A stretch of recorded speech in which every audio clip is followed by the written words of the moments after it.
ഞാൻ ആദ്യമായിട്ട് ഇൻക്യുബേറ്ററിൽ വെച്ചിട്ട് വിരിയിച്ച് സക്സസ് ആയിട്ടുള്ള പലതവണ ട്രൈ ചെയ്തിട്ടുണ്ട്. വിരിഞ്ഞ് വന്ന ഒരു ആദ്യത്തെ കോഴി സെറ്റാണിത്.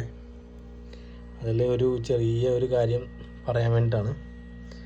ഇതിലിപ്പോൾ നിങ്ങൾ കാണുന്ന 2 കോഴികളുണ്ട്. 2 പ്രധാനമായിട്ട് കാണുന്നതെന്ന് വെച്ചാൽ ഒരു ചെമ്പൻ കളറിലെ കോഴിയും പിന്നെ ഈ ഇരിക്കുന്ന കാടേനെ പോലെ തോന്നിക്കുന്ന ഒരു കോഴിയുണ്ട്. അപ്പോൾ ഇതിലെന്താ സംഭവം എന്ന് വെച്ചാൽ ഇത് 2 ടൈപ്പ് മുട്ടയായിരുന്നു. ഇത് നിങ്ങൾക്ക് ഇതിൽ നിന്ന് തന്നെ മനസ്സിലാവും. ഇത് വലിയ മുട്ടയായിരുന്നു.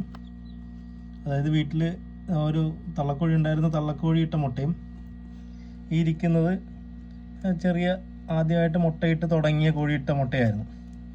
അപ്പോൾ ഇത് കിട്ടിയപ്പോൾ ഒരു ആദ്യത്തെ ഇൻട്രസ്റ്റിൽ ഞാനിത് ചെയ്തതാണ്. അപ്പോൾ അത് കഴിഞ്ഞിട്ടാണ് ചെറിയ കോഴി മുട്ട വെക്കരുത് എന്ന് വേറൊരു യൂട്യൂബ് ചാനലിൽ കണ്ടത്. അപ്പോൾ ഓൾറെഡി ഞാൻ വെച്ച് പോയായിരുന്നു. അപ്പോൾ ഇതിൻ്റെ അകത്ത് മുട്ടയുടെ അകത്ത് ജീവനൊക്കെ കണ്ടുകൊണ്ട് പിന്നെ അതൊന്നും ചെയ്തില്ല. അപ്പോൾ ഇതിൽ ഞാൻ കണ്ട ഒരു പ്രശ്നം എന്ന് വെച്ചാൽ ഈ ചാര കളറിൽ കാണുന്ന കോഴിയാണ് ആദ്യം മുട്ടത്തോട് പൊട്ടിച്ച് പുറത്ത് വന്നത്. ഇവൻ രണ്ടാമത് ഏറ്റവും ലാസ്റ്റ് വന്ന ആളാണ് ഈ ചെമ്പൻ. പക്ഷേ രണ്ടുപേരും കമ്പയർ ചെയ്യുമ്പോൾ ആക്ടിവിറ്റി കൂടുതൽ ഈ ചെമ്പൻ കളറിലുള്ള കോഴിക്കും. ഇതിന് ആക്ടിവിറ്റി കുറവാണ്. കാരണം അവൻ്റെ വെയിറ്റ് ബാലൻസ് ചെയ്യാനായിട്ട് അവന് പറ്റുന്നില്ല.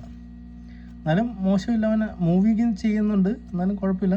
പക്ഷെ എന്നാലും അവനൊരു ചെറിയ ആക്ടിവിറ്റി കുറവുണ്ട്.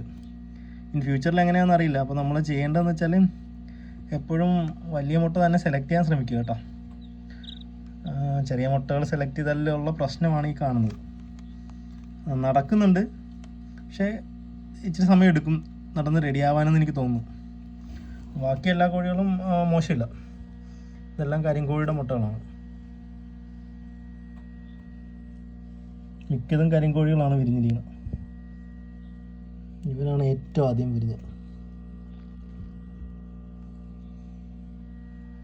ഓക്കെ, അപ്പോൾ അത് പറയാൻ വേണ്ടിയിട്ടാണ് ഏറ്റവും നല്ലത് ഇച്ചിരി കൂടെ വലിയ കോഴി മുട്ട വെക്കുന്നതാണ്.